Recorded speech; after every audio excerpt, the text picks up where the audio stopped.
ஆட்சியில ஜனநாயகம் இருக்கா? ஜனநாயகம் இருக்கா? அதானி என்கின்ற ஒரு மிகப்பெரிய நிறுவனம் ஆயிரக்கணக்கான கோடி ஊழல் செய்திருக்கிறது, லட்சக்கணக்கான கோடி ஊழல் செய்திருக்கிறது. அது பல நாடுகளில் முதலீடு செய்திருக்கிறது.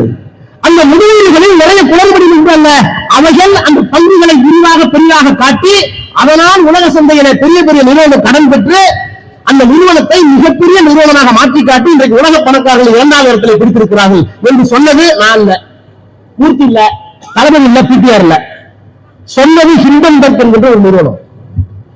அந்த நிறுவனம் என்ன சொல்லுச்சு? அதானி என்கின்ற இந்த பெரிய பணக்காரர் ஆஸ்திரேலியாவுக்கு போகிறார். அழைத்துக் கொண்டு போனது யார்? சாட்சாத் மோடி. சிங்கப்பூருக்கு போகிறார், அமெரிக்காவுக்கு போகிறார், இஸ்ரேலுக்கு போகிறார், இன்னும் 15 நாடுகளுக்கு போகிறார். அவர்களை எல்லாம் தன் விமானத்திலே கூட்டிக் கொண்டு போய் அங்கே ஒப்பந்தம் போட்டவருக்கு உதவி செய்தவர் மோடி.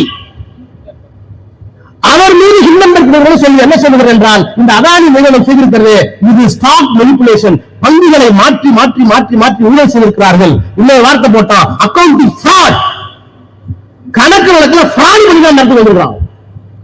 நான் கேட்டேன், நாடாளுமன்றத்தில் நாங்கள் கேட்டோம், மோடி அவர்களை நீங்க தானே கூட்டிட்டு போனீங்க, நீங்க தானே என்ன கைது போட வச்சீங்க, ஒப்பந்தம் போட வச்சீங்க, அக்ரிமெண்ட் போட வச்சீங்க, அதானி ஃப்ராட் சொன்ன அந்த ஃப்ராடை கூட்டிட்டு போன நீங்கள் யார்? உங்களுக்கு என்ன பங்கு? பதில் சொல்லுங்க. நான் தெளிவா சொல்றேன், இந்த prime minister is keeping silence. we will confirm to say prime minister also fraud. பிரதமர் அவர்களே, அதானி ஃப்ராட் சொல்லிட்டு அந்த அறிக்கையில நீங்கள் அமைதி காத்தால், விளக்கம் சொல்லாவிட்டால், மறுப்பு சொல்லாவிட்டால் நீங்களும் ஃப்ராடாகத்தான் கருதப்படுவீர்கள். 10 கூட்டம் பேசுறேன், பேச முடியல. அது என்ன ஏங்க, நான் உங்கள்கிட்ட இந்த மதுரை மக்கள்கிட்ட அதுவும் தயவு செய்து உங்களை காணலாம் தொட்டு கும்புற இந்த ஊர்ல தான் சட்டம் படிச்சேன், இந்த ஊர்ல தான் சட்டம் படிச்சேன். சட்டம் படிச்சு நானும் ஒரு வக்கீலா இருந்து ஒரு பெரிய கேஸ் வாதாடினேன். அந்த மன்னர் இருந்து கேட்கிறேன், 31 வயசுல நாடாளுமன்ற உறுப்பினர் மூர்த்தி, நல்லா கவனி, 31 வயசுல 32 வயசுல நாடாளுமன்ற உறுப்பினர், ஐக்கிய Gujral prime minister, Deve Gowda prime minister, மன்மோகன் Singh prime minister, Vajpayee prime minister, வாஜ்பாய்க்கு நானே அமைச்சரா இருந்தேன், அவரோட நானே ஒரே வீட்டுல போயிருக்கேன், பல நாடுகளுக்கு அவரை கூட்டிட்டு போயிருக்காரு, மன்மோகன் சிங் 2 பேரும் மந்திரியா இருந்திருக்கேன், அவரோட சாப்பிட்டுருக்கேன். இத்தனை பிரதமர்களும் ஒரு பிரதமர் கூட நாடாளுமன்றத்திற்கு கேள்வி நேரத்தில் 11 மணியிலிருந்து 12 மணி வரைக்கும் 100% அட்டெண்டன்ஸ் ஒருத்தரும் வராமல் இருந்ததில்லை. நேரு காலத்தில் வாஜ்பாய் காலம் வரை, மன்மோகன் சிங் காலம் வரை நாடாளுமன்றத்தில் கேள்வி நேரத்தை எந்த பிரதமரும் தவிர்க்க மாட்டார். என்னைக்காவது ஒரு நாள் முடியுமா? என்ன காரணம்? கேள்வி நேரத்தை அவர்கள் பிரச்சனை வரும். தமிழ்நாட்டில் என்ன பிரச்சனை? கேள்வி வரும். குஜராத்தில் என்ன பிரச்சனை? கேள்வி வரும். ஆக கேள்வி நேரத்தில் பல துறைகளில் இருந்து அமைச்சர்கள் செய்கின்ற பதில் திருப்திகரமாக இருந்தால் நாடு சுபிச்சம் அர்த்தம். கேள்வி நேரத்தில் கலாட்டா வந்து சட்டம் போட்டா அரசாங்கத்தில் போராட்டம் இருக்கும். இதை தெரிந்து கொள்வதற்காகவே நேரு உட்பட எல்லா பிரதமரும் கேள்வி நேரத்தில் இருப்பார்கள். ஆனால் வருத்தத்தோடு சொல்கிறேன், நான் நீதிமன்றத்தில் பேசியிருக்கேன், வாதாடி இருக்கேன், பார்லிமெண்ட்ல நாடாளுமன்ற உறுப்பினராக இருந்திருக்கிறேன், இணையமைச்சராக இருந்திருக்கிறேன், அமைச்சராக இருந்திருக்கிறேன், பல நாடுகளுக்கு போயிருக்கேன், பல நாட்டினுடைய பாராளுமன்றத்தை பார்த்திருக்கேன். இந்த நரேந்திர மோடி மாதிரி நாடாளுமன்றத்தை அவமதித்த ஒரு ஜீவன் உலகத்திலேயே யாரும் ஒரு நாள் கூட கேள்வி கேட்க வந்தது, ஒரு நாள் கூட. அதானி மேல குற்றச்சாட்டு பதில் சொல்ல மாட்டார், ரஃபேல் குற்றச்சாட்டு பதில் சொல்ல மாட்டார். அவர் மீது வைக்கப்படுகின்ற எந்த குற்றச்சாட்டுக்கும் பதில் சொல்கின்ற வழக்கம் மோடிக்கு இல்லை. என்ன பண்ணுவாங்கன்னா சுப்ரீம் கோர்ட் போவாங்க, ஒரு சே வாங்குவாங்க. பிபிசி நிறுவனம் என்ன பண்ணுச்சு? பிபிசி நிறுவனம் ஆல் இந்தியா ரேடியோ மாதிரி நமக்கு பெரிய தொலைக்காட்சி மாதிரி இங்கிலாந்து அரசாங்கத்தினுடைய பணத்தோடு முதலீடோடு நடைபெறுகின்ற பிபிசி 147 நாடுகள்ல பிபிசி இருக்கு. நல்லா கவனிங்க, 147 நாடுகள்ல பிபிசி இருக்கு. எங்க தப்பு நடந்தாலும் நல்லது நடந்தாலும் உடனே ஒளிபரப்பக்கூடிய ஆற்றலுக்கு ஒரே ஊடகம் உலகத்திலேயே பிபிசி தான். The credibility of BBC has not been eroded. அதனுடைய நம்பகத்தன்மை எப்போதும் குறைந்ததில்லை என்று எல்லா தலைவரும் ஒத்துக்கிட்டாங்க. அந்த பிபிசி வெளியிடுறோம். என்ன வெளியிடுறோம்? நரேந்திர மோடி அந்த நாட்டினுடைய முதலமைச்சராக இருந்தபோது அவருடைய நேரடி கட்டுப்பாட்டில் இஸ்லாமியர்களுக்கு எதிராக வன்முறை கட்டவிழ்க்கப்பட்டு கற்பழிப்பு, கொலை, சூறையாடல், மிகப்பெரிய ஜெனோசைட் படுகொலை நடந்திருக்கிறதான ஆதாரத்தை வீடியோவோட போட்டான். அப்பதான் நாடாளுமன்றத்தில் வாஜ்பாய் பிரதமர், அவரும் ஒரு RSS காரர், அவர் சொன்னார், குஜராத்தில் ராஜ தர்மம் காப்பாற்றப்படவில்லை, நான் மோடியை கண்டிக்கிறேன் என்று நாடாளுமன்றத்தில் 1000 பேர் ராஜ தர்மம் காப்பாற்றப்படவில்லை ஒப்புக்கொண்டார். அப்ப மறைக்கப்பட்ட வீடியோ இப்ப வந்திருக்கு. என்ன சொல்றான்? நேரடியாக மோடிக்கு இதிலே தொடர்பு இருக்கிறது. இஸ்லாமியர்களை கொத்து கொத்தாக இனப்படுகொலை செய்தவர் மோடி, அதற்கு அவர்தான் பொறுப்பாளி. அதிலே இருந்து தண்டனை பெற முடியாத அளவிற்கு கட்டுப்பாட்டில் வைத்திருந்தார் மாநிலத்தை என்று சொல்றாங்க. அவங்க ஒளிபரப்பிட்டாங்க. நாடாளுமன்றத்துக்கு வாங்கன்னு கூப்பிடுறோம். இப்படி வந்திருக்கு, வாங்கன்னு சொல்றோம். 1,26,000 கோடி மேல போட்டல. 45 நாள் நாடாளுமன்றம் நடக்கல. 12 நாள் நாடாளுமன்றத்தில் விவாதிச்சாங்க.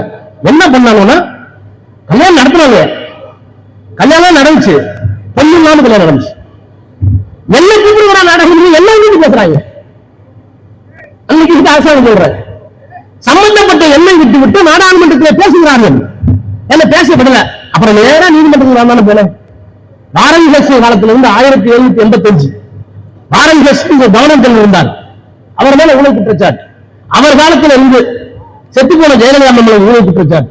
எந்த பிரதமரும், எந்த முதலமைச்சரும், எந்த அரசியல்வாதியும், பொது வாழ்க்கையில் இருக்கிற எம்எல்ஏ எம்பியோ உலகத்தில் எவனும் நான் மேல போடப்பட்ட குற்றச்சாட்டுக்கு ஒட்டி ஏறி சாட்சி சொல்லி அவரே வெளியே கலைஞரின் தம்பி ராஜா. நான் கேட்கிறேன், அந்த உரிமையோட கேட்கிறேன், உங்கள் மீது குற்றச்சாட்டு சுமத்துகிறார் மோடி அவர்களே, என்றைக்காவது நாடாளுமன்றத்திற்கு வந்து நாணயமாக நான் தமிழகத்தில் என்று சொல்லுகின்ற மன வலிமையும் யோகியமும் நாணயமும் உங்களுக்கு எப்போதாவது இருந்திருக்கிறதா? இல்லை. என்ன பண்ணாலும் சுப்ரீம் கோர்ட் போய் அவருக்கு கேஸ் போட்டு வச்சு அதாவது 45 நாடுகளை ஊழல் பண்ணியிருக்கார். என்ன பண்றாங்க? செடிங்கிற ஒரு நிறுவனம் இருக்கு.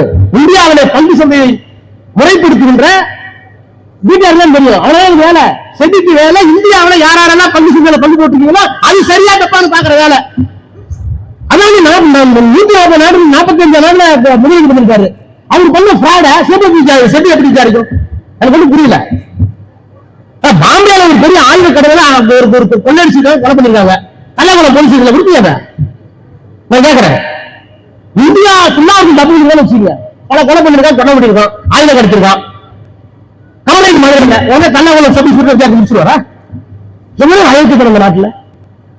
அது இதையெல்லாம் செய்கிற ஒருவர் இன்றைக்கு பிரதமராக இருக்கிறார். சரி, இந்த அரசாங்கத்தின் மீது மதச்சார்பில் வைத்து ஊழலை சொல்றாங்க. ஊழலை பத்தி பேசுறதுக்கு ஒரு அதிகாரம் இல்ல. அதோட இன்னும் சொல்றாரு, இந்த தேசம் ஒற்றுமையாக இருக்க வேண்டும். காலையிலே நாடாளுமன்றத்தில் பேச அப்படியே சொல்றேன். இப்ப பேசுறது 4 நாளுக்கு முன்னாடி காலில் முள்ளு கட்டினா கண்ணில தண்ணி வரணும், அதுதான் ஒற்றுமை. உண்மைதானே? காலில் முள்ளு கட்டினா கண்ணில் தண்ணி வரணும். ஏன்னா இது ஒரே உடம்பு. அப்ப ஒரு உறுப்புக்கு ஆபத்து என்றால் இன்னொரு உறுப்பு வந்து அழியணும். அழிய சொல்லணும். அதானே நான் கேட்கிறேன். தூத்துக்குடியில, திருநெல்வேலியில, சென்னையில மனம் வந்துச்சு. இவ்வளவு பேர் செத்தாங்களே, இவ்வளவு வீடுகள் காணாம போச்சு, இவ்வளவு பயிர் நாசமா போச்சு. கல்யாணத்துல இருந்தீங்க, மாமி நிர்மலா வந்தாங்களே, கனிமொழி கையை பிடிச்சி கொடுக்குறாங்களே. நான் கூட கேட்டேன், கனிமொழியா நிறைய பணம் தூத்துக்குடியில ஸ்பெஷலா போட்டு காட்டுறேன். அந்த மாதிரி நீங்க ஒரு பார்க்கறாங்க. நான் உண்மையிலே நினைச்சேன், பொன்னென்றால் தேங்கி இறங்கும், கனிமொழியை கொண்டு நிர்மலா இறங்கும் நினைச்சேன். அது தண்ணீரை கூட இறங்கல, அப்படியே கரையில் வந்து போயிட்டு டாட்டா வந்து போயிடுச்சு. 37,000 கோடி கேட்டோம். 37,000 கோடி கேட்டோம். இந்தியாவுடைய கால், உங்களுடைய வர்ணனைப்படி தமிழ்நாட்டுடைய பாதத்தில் வீழ்ந்து விட்டது. திருநெல்வேலியில, தூத்துக்குடியில, சென்னையில வெளியில உட்கார்ந்து கண்களில் ஏன் கண்ணீர் வரவில்லை? அப்ப கண்ணீர் வரவில்லை என்றால் ஒண்ணு கண்ணு கூட இருக்கணும், இல்ல கால் சரியா இருக்கணும். கால் உண்மை, கண்ணீர் வரவில்லை என்றால் உன் கண் பொட்ட கண்ணு அர்த்தம், நல்ல கண்ணு அர்த்தம். அப்ப பேசுறீங்க, எதற்காக பேசுகிறீர்கள்? அப்புறம் நான் என்ன கேட்கிறேன், 2 வார்த்தைகள் கிடைக்குது. பாரத் மாதா கி ஜி, ஜெய் ஸ்ரீராம். என கேட்டால் எதை கேட்டாலும் நாடாளுமன்றத்தில் கேட்டால் எங்களுக்கு இருக்கிற ஒரே பதில், தமிழ்நாட்டுக்கு யூனியன் ஆகிவிட்டது, பாரத மாதா கி ஜி, ஜெய் ஸ்ரீராம். தமிழ்நாட்டுக்கு ட்ரெயின் என்னாச்சு, பாரத மாதா கி ஜி, ஜெய் ஸ்ரீராம்.